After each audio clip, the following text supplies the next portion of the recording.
Hotel जियो drama आसपास बन चुका है बहुत ही ज़्यादा इंटरेस्टिंग। उसमें हमें दिखाया जाएगा कि अर्शिया जो होती है वो सहाम से बात ही नहीं करती। इस पर सहाम जो होता है वो बहुत ज़्यादा बेचैन होता है कि अर्शिया को पता नहीं क्या हो गया है। इस पर वो चला जाता है अर्शिया को मनाने के लिए उसके ऑफिस से उसको रिसीव करने के लिए। जैसे ही वो उसके ऑफिस जाता है तो वहाँ से वो उसको रिसीव कर लेता है, लेकिन अर्शिया पहले उसके साथ आने के लिए रेडी ही नहीं होती। लेकिन बाद में सहाम जो होता है उसको गाड़ी में बिठा लेता है, उसको कहता है।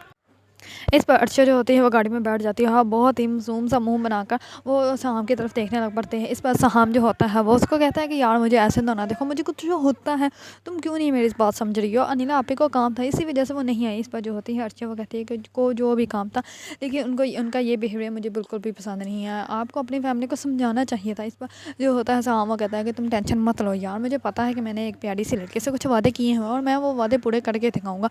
इस पर जो होती है अर्चना वो कहती है कि देखते हैं फिर कब क्या होता है। इस पर जो होता है सहामा कहता है कि तुम टेंशन मत लो, मैं आप ही को मना लूँगा। दूसरी तरफ जो होती है ईमन वो आ जाती है एयरपोर्ट पे। इस पर जो होती है अनिला वो साहम को कहती है कि तुम भी मेरे साथ चलो। इस पर वो कहता है कि उन्होंने आ जाना था, मुझे तो पता ही नहीं चला। ऐसे करें आप जो है मेरे भांजी को लें और उसको बहुत ज़्यादा प्यार कीजिएगा और उसको कहिए कि मामू रात को मिलेगा।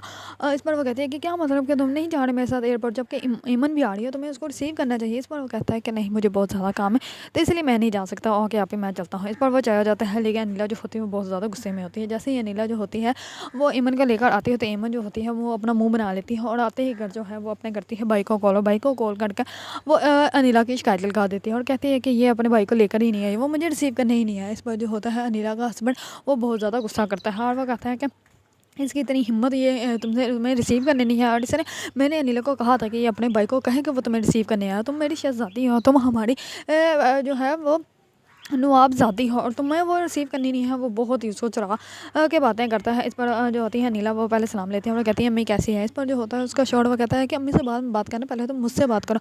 मैंने तुम्हें हुक्म दिया था कि तुमने अपने भाई को साथ लेके जाना, फिर तुम क्यों नहीं लेके गई इसको साथ, और तुम्हारे भाई को जो है इसको रिसीव करना चाहिए था। ये हमारी शहजादी है और तुमने जो है इसका मूड ऑफ कर दिया, तुम लोगों को इसका ख्याल रखना चाहिए। इस पर जो होती है नीला वो कहती है कि ठीक है मैं आपकी बात समझने, लेकिन आप अपनी बहन को भी समझाएं कि ये जो है आपका घर नहीं है बल्कि ये शाम का घर है और इसको उसका ख्याल रखना चाहिए कि कहीं शाम को कोई बात बुरी ना लग जाए। इस पर जो होती है ईमन वो कहते हैं कि ये घर आपके भाई का ना, आपके भाई ने आपको शेड दे दी है ना। इस पर जो होती है नीला वो कहती है कि हाँ मेरे भाई ने मुझे पहले ही अपने शेड दे दिए थे। इस पर वो कहते हैं कि चलो ये तो बहुत ही अच्छा काम किया सामने, ये घर बहुत ही ज़्यादा प्यारा है और मैं ऐसे करूँगी शादी वाले दिन हक महर में जो है ये घड़ी शाम से अपने नाम लिखवा लूँगी। इस पर नीला जो होती है वो उसको बहुत ज़्यादा तवज्जो से देखने लग पड़ती है कि इसने क्या बात की है। दूसरी तरफ जो होती है अर्शिया वो ये बात सोच रही होती है कि पता नहीं साहब की बहन जो है वो मानेगी शादी के लिए या नहीं मानेगी। तो इधर में आ जाता है शज़ेब कहता है कि जैसे ही जो है दादा और अम्मी जो है वो इस रिश्ते के लिए मान जाएगी तो फिर हम लोग जो है वो नुशी आपी का रिश्ता लेकर आएंगे, तो फिर हम लोग एंगेजमेंट करेंगे। एंगेजमेंट में पता हम लोग कैसा डांस करें, फिर वो डांस करके दिखाने लग पड़ते हैं। इस पर वो नुशी को अर्शिया को भी उठा लेते हैं कि आज जो तुम भी हमारे साथ डांस करो। इस पर अर्शिया भी जो होती है वो भी डांस करने लग पड़ती है, तो तमाम लोग जो होते हैं बहुत ज़्यादा खुश होते हैं। दूसरी तरफ आकाशवा और जो उसकी माँ होती है वो आ जाती है अर्शिया के घर, ताकि उन लोगों को बातें सुनाए और कहे कि अमाद के साथ उन लोगों का रिश्ता बिल्कुल भी नहीं हो सकता। इस पर जैसे ही जो होती है अर्शिया के सामने आते हैं, अर्शिया जो होती है वो कहती है कि आप लोगों के पास सिर्फ 5 मिनट है, जो बोलना है, जो बातें सुनानी है, जो उखाड़ना है वो आप जल्दी से 5 मिनट के अंदर अंदर बोलें, क्योंकि हम लोगों ने कहीं जाना है, हमारे पास टाइम नहीं है। इस पर जो होती है उसकी दादी वो कहती है कि तुम लोगों को तो मैं बताऊंगी। इस पर जो होती है काशवा वो कहती है कि तुम्हारा टाइम तो है वो मैं चेंज करूँगी, तुमने जो समझा हुआ है ना दुनिया को तुम्हें मैं दिखाऊंगी। इस पर जो होती है अर्शिया वो कहती है कि हाँ तुम लोग मुझे बताएंगे, बोले जितना बोल सकते हैं बोले। इस पर जो होती है काशवा की माँ वो कहती है कि मैं तुम्हें थप्पड़ लगाऊंगी, तुम्हारा मुँह इधर से उधर हो जाएगा। इस पर जो होती है अर्शिया वो उसको बहुत ज़्यादा गौर से देखने लग पड़ती है। इस पर काशवा का जो होता है सांस चढ़ जाता है, तो अर्शिया जो होती है वो कहती है कि दो बातें क्या बोलती हैं, इनका सांस चढ़ जाता है और ये आई थी ईंट से ईंट बजाने। इस बार जो होते हैं काशवा की माँ वो कहती है कि जाओ मेरी बेटी के लिए पानी लेकर आओ और मेरे लिए जो है वो जूस लेके आना। इस पर जो होती है अर्शिया तो आराम से बैठ जाती है, लेकिन अर्शिया की वालदा जो होती है वो पानी लेने के लिए चली जाती हैं अंदर।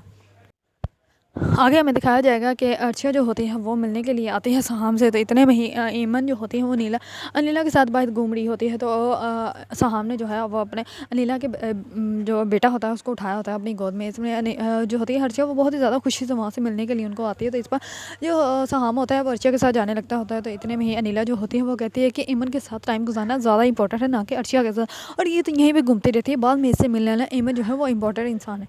इस पर अर्शिया जो होती है वो बहुत ज़्यादा सैड हो जाती है और वो कहती है कि नहीं आप उनको ही टाइम दें, वो चली जाती है। ये बात ये सारा माहौल जैसे नुशी देखती है, तो नुशी जो होती है वर्षियों क्या कहती है कि उन्होंने आपकी बहुत ज़्यादा इंसल्ट की, उनके इस लहजे में आपसे बात करने की कोई ज़रूरत नहीं थी।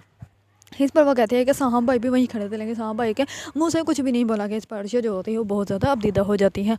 अगर आप लोगों को ड्रामा आस-पास पसंद है और इसके बारे में न्यू न्यू अपडेट जानना चाहते हैं तो मेरे चैनल को लाइक, कमेंट एंड सब्सक्राइब करना मत भूलिएगा।